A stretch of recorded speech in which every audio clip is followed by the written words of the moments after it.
नमस्कार, स्वागत है आपका आरजे रमझाझर में और मैं हूं पुखराज सिंह। त्रिस्तरीय पंचायत चुनाव में कुछ ही समय अब शेष है, जिसकी वजह से राजनीतिक पार्टियों के दिग्गज नेता भी चुनाव प्रचार प्रसार करते नजर आ रहे हैं। इसी कड़ी में जिला मुंगेली के लोरमी क्षेत्र में भाजपा के दिग्गज नेता व मुंगेली विधायक पुन्नूलाल मोहले बीते दिनों चुनाव प्रचार प्रसार करते नजर आए।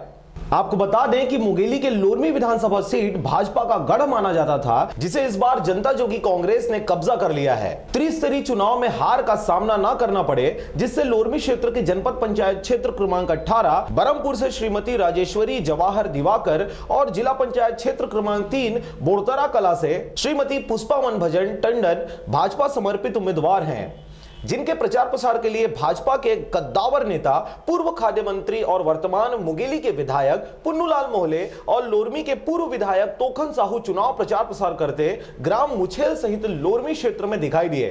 वहीं चुनाव प्रचार प्रसार के दौरान भाजपा के दिग्गज नेता मीडिया से कुछ भी चर्चा करने से इनकार करते नजर आए। लोरमी से हरजीत भास्कर के साथ ब्यूरो रिपोर्ट आरजे रमझाझर।